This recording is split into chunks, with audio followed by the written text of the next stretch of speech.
I was being attacked for a while by, long story, but dark forces and some dark people. And I decided to sit down and meditate. And what I did was I sent millions of tendrils of love from my heart, these lines of light, and just looking for all the hearts that were serving darkness, all the ones who were serving darkness, whether they knew it or not.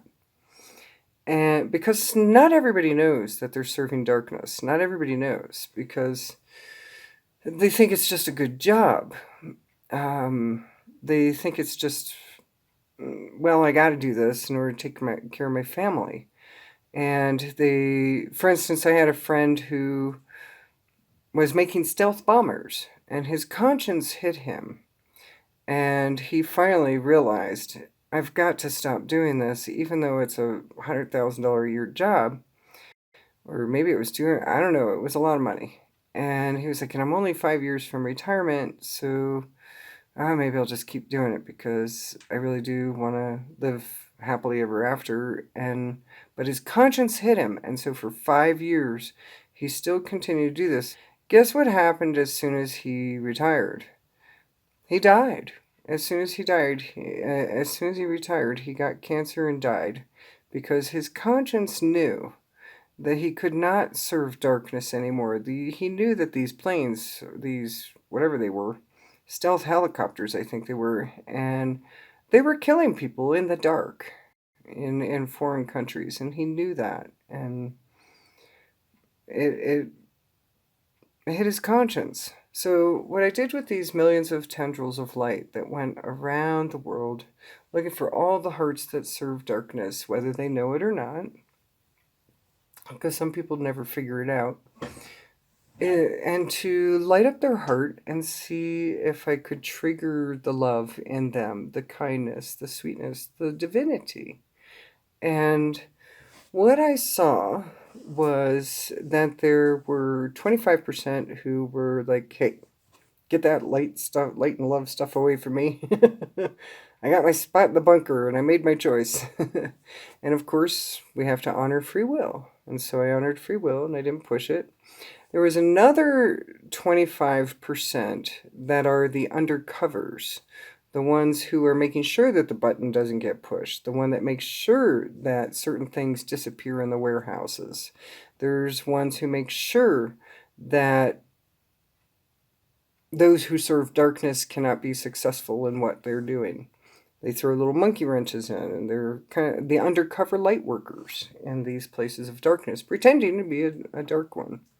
And they're like, oh, thank you. I really appreciate the support. I really could use the energy lift. And I was always really grateful for those ones because they're saving things in a way we can't even imagine. Would make a great movie, I'll bet. But there's another 50% that I call the convertibles. And these are the ones who their conscience can be triggered. These are the ones who don't know they're serving darkness, or they're starting to figure it out, but they're like, oh shoot, I need the job. I can't quit now. What else would I do? These are the ones, or if they don't know, a lot of them simply just don't know, and they haven't put it together that far. And so I would work with these ones on the inner planes, and this line of light between my heart and theirs, just to tell you how to do it if you want to do this, is to imagine just this light and this love going from your heart to theirs, and it touches theirs, and of course you have to honor free will, and only if they receive this communication from you, this transmission that you're sending. And what they would do then is, if their hearts took it and they started to respond to this love and this light that you were sending, they would literally light up. And a light would, the whole line of light would really light up. It would just really glow. It would amplify exponentially between you. And so it's an exercise that you can do to convert the convertibles. And what I discovered was that I actually caused quite a stir when I was doing this exercise, because I managed to make the dark forces lose quite a few of their workers from higher levels and lower levels. And you could do this too. And after that happened, these dark ones who were trying to take my life ended up leaving me alone, because they were like, oh gosh, we created a monster. Now she's making us lose our team. So, because I took the energy that they were sending me, which was to harm me, I took it and transmuted it and said, hey, thanks for the battery juice, thanks for the energy. And I sent it back out with this love and light, because you can transform any psychic attack. You can transform any energy into what you want that energy to do. You are not a victim of dark magic or psychic attack or anything like that. If you want to change it into, you can reassign the energy. You can reassign the program for this energy to something like love and light instead of harm and death. So I wanted to pass that on to you, because I'll make a meditation for this, because it's time now for us to really think about what we can do in our own personal situation.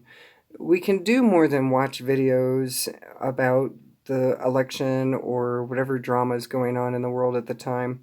We can do more than that. We can do more than talk about it with our friends or our family. We can do more. The inner planes is where it all starts. It's a pre-matter level of working with the situation. I have a meditation on YouTube called Working with Pre-Matter, something like that. See if you can find it. Just type in Christine Breese Pre-Matter, and you'll find this meditation, and you'll find it. But we can start working with the inner planes to pull the energy out of the manifestations of darkness and reassign that matter to something beautiful. Crazy like a fox, right? So use your consciousness power to shift the ones who are dark. Literally find the convertibles and make them lose their team. Turn them to love and light, and they have to be willing to receive it, but you'd be surprised how many are actually, I really don't want to do this anymore. I don't want to make war machines. I don't want to be a financial manipulator that makes people poor. I don't want to fill in the blank. All kinds of dark service is being done, and the temptation is usually money. Money is usually what makes people sell their souls. So, if you're one of the people who are trapped in something like this, really look at whether what you're doing is coming from the heart and serves the divine will, serves the best for humanity. This is really important. Well, I just wanted to pass that on to you in case you want to know what you can do to make a difference in this world, even though you don't have a lot of money, even though you don't have some position of power, even if you don't have the ability to write a manifesto or start a revolution. These are the things you can do that are actually very powerful. And so look for my meditations on. I'm gonna make a few meditations for this. We'll call the one that I'm gonna make that I just described, Changing the Hearts of Darkness. Maybe I'll call it something like that. And then look for my Working with Pre-Matter, or at least just Christine Breese Pre-Matter meditation. That's what I have out there. I'm gonna make a whole series of these, because these are tools we have. You don't have to be a professional meditator. You don't have to be an say that 10 times really fast. An aficionado with spiritual stuff. You don't have to know all the mysteries of the universe. You don't have to really have anything but pure intentions and a good heart and a desire for humanity's well-being. All right. Let's do it. 007, Secret Agent of Love.